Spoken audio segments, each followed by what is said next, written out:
Hi hello friends, இன்றைக்கி milk shake எப்படி போடுறதுன்னு பார்க்கலாம். நான் வந்து பால் எடுத்திருக்கேன், ஃபுல் க்ரீம் மில்க் தான் எடுத்திருக்கேன். ஆக்சுவலாக 1/2 லிட்டர் இல்லாதனால சின்ன சின்ன பேக்கெட்ஸ் எடுத்திருக்கேன். ப்ளஸ் பிஸ்கெட் பார்த்திங்கன்னா டார்க் ஃபேண்டசி எடுத்திருக்கேன். உங்களுக்கு என்ன ஃப்ளேவர் பிஸ்கெட் பிடிக்குமோ நீங்கள் அதை சூஸ் பண்ணிக்கலாம். வெறும் 2 பொருள் வச்சு மில்க் ஷேக் எப்படி போடுறதுன்னு பார்க்கலாம். ஒன்லி மில்க்கும் பிஸ்கெட் மட்டும்தான் நான் எடுத்திருக்கேன், சுகர் கூட எடுக்க மாட்டேன். ஸோ இப்போ மில்க்கை வந்து நம்ம ஃப்ரீசரில் வச்சுக்கலாம். ஃப்ரீசரில் நல்லா செட் பண்ணிட்டோம் அப்படின்னா அதை நம்ம கிரைண்ட் பண்ணும்போது நல்ல க்ரீமி டெக்ஸ்சராக கிடைக்கும். ஸோ நல்லா ஃப்ரீசரில் செட் பண்ணி எடுத்துக்கலாம். ஸோ நான் சம்மரில் செட் பண்ணி பாலை நல்லா ஃப்ரீஸ் பண்ணி எடுத்துக்கிறேன். பிஸ்கெட் பார்த்திங்கன்னா டார்க் ஃபேண்டசியில் சாக்லேட் ஃப்ளேவர் எடுத்துருக்கேன். நீங்கள் எந்த பிஸ்கெட் வேணாலும் சூஸ் பண்ணிக்கலாம். ஓரியோ ஷேக் எடுத்துக்கலாம். அப்படி இல்லைன்னா நீங்கள் உங்களுக்கு என்ன ஃப்ளேவர் பிஸ்கெட்ஸ் பிடிக்குமோ நீங்கள் அதை சூஸ் பண்ணிக்கலாம். ஒயிட் க்ரீமில் இல்லைன்னா சாக்லேட் க்ரீமில் எது வேணால் சூஸ் பண்ணிக்கலாம். இப்போ நான் ஃப்ரீஸ் பண்ணி பாலை எடுத்துட்டேன். ஸோ அதை எடுத்து நான் வந்து மிக்ஸி ஜாரில் ஆட் பண்ணிக்கிறேன். ஸோ எல்லாமே ஃப்ரீஸ் ஆகும்னு சொல்ல முடியாது. எனக்கு லைட்டாக ஒரு சில பேக்கெட்ஸ் வந்து கம்மியாக இருந்துச்சு ஃப்ரீஸ் ஆகாமல். மற்றது எல்லாமே நல்லா ஃப்ரீஸ் ஆகி இருந்தது. அதை நல்லா நான் உடச்சிட்டு அதில் ஆட் பண்ணிக்கிறேன். ஸோ பிஸ்கெட்ஸும் பாருங்கள் ரெடியாக எடுத்து உடச்சி வச்சுருக்கேன். நான் இது 3 பேருக்கு நான் போடுறேன். நீங்கள் எத்தனை பேருக்கு வேணுமோ அதுக்கேற்ற மாதிரி குவான்டிட்டி வந்து நீங்கள் ஆட் பண்ணிக்கலாம்.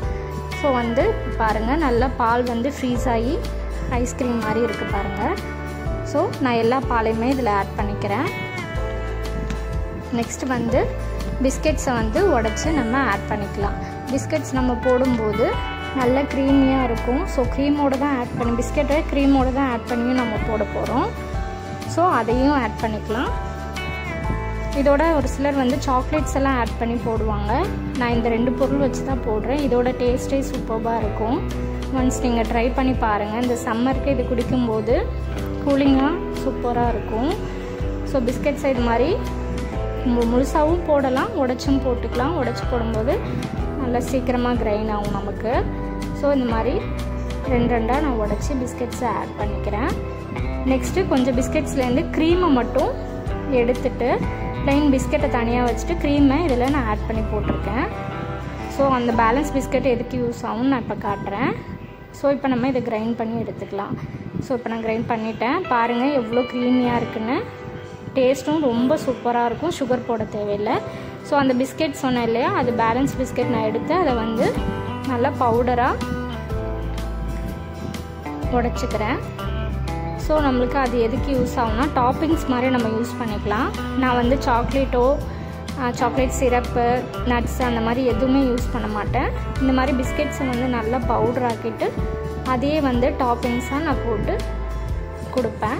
ஸோ அதுவே ரொம்ப நல்லாயிருக்கும், க்ரன்ச்சியாகவும் இருக்கும். ஒரு சில பிஸ்கெட்ஸ் வந்து கொஞ்சம் பெரிய பீஸாக இருக்கும்போது அந்த மில்க் ஷேக்கோட ஊறி குடிக்கும்போது ரொம்ப நல்லாயிருக்கும் டேஸ்ட்டுன்னு பாருங்கள். நல்லா பொடியாக எடுத்துக்கிட்டேன்.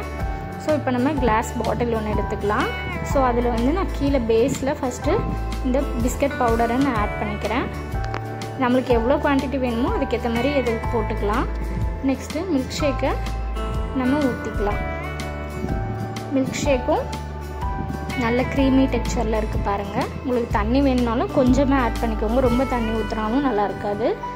நம்மளுக்கு தேவையான அளவுக்கு நம்ம தண்ணி ஊற்றிக்கலாம். ஸோ இது நான் 3 பேருக்கு தாராளமாக போட்டிருக்கேன். 3.5 கிளாஸ் கிட்ட வரும். அதுக்கேற்ற மாதிரி தான் நான் ஆட் பண்ணியிருக்கேன். பிஸ்கெட்ஸ் நிறைய போடும்போது நல்ல க்ரீமியாக இருக்கும். நீங்கள் உங்கள் குவான்டிட்டிக்கு ஏற்ற மாதிரி ஆட் பண்ணிக்கோங்க. பாருங்கள் நெக்ஸ்ட்டு வந்து பிஸ்கெட் பவுடரை மேலே டாப்பிங்காக போடுறேன். ஒரு சில பிஸ்கெட்ஸ் கொஞ்சம் பெரிய பீஸாக தான் இருக்கும். அது மில்க் ஷேக்கில் ஊறி நம்ம குடிக்கும்போது ரொம்ப நல்லாயிருக்கும். நீங்கள் வேறு எந்த டாப்பிங்ஸ் வேணாலும் நீங்கள் ஆட் பண்ணிக்கலாம். சுகர் சிரப்பையும் சுற்றி டெக்கரேட் பண்ணி நீங்கள் டாப்பிங்ஸாக யூஸ் பண்ணலாம். பிஸ்கெட்ஸ் கூட போட்டுக்கலாம். ஸோ எங்கள் பட்டு குடிச்சிட்டு டேஸ்ட் சொல்கிறாங்க. நாங்கள் ரெகுலராக கொடுக்க மாட்டோம், ஜஸ்ட் அவங்கள டேஸ்ட் மட்டும் பார்க்க வைக்கிறோம். ஸோ எம்மி சொல்கிறாங்க. ரொம்ப நல்லா இருந்துச்சு. இது மாதிரி நீங்களும் ட்ரை பண்ணி பாருங்கள். பிடிச்சிருந்தால் லைக் பண்ணுங்கள், சப்போர்ட் பண்ணுங்கள் அண்ட் சப்ஸ்கிரைப் பண்ணுங்கள். தேங்க்யூ.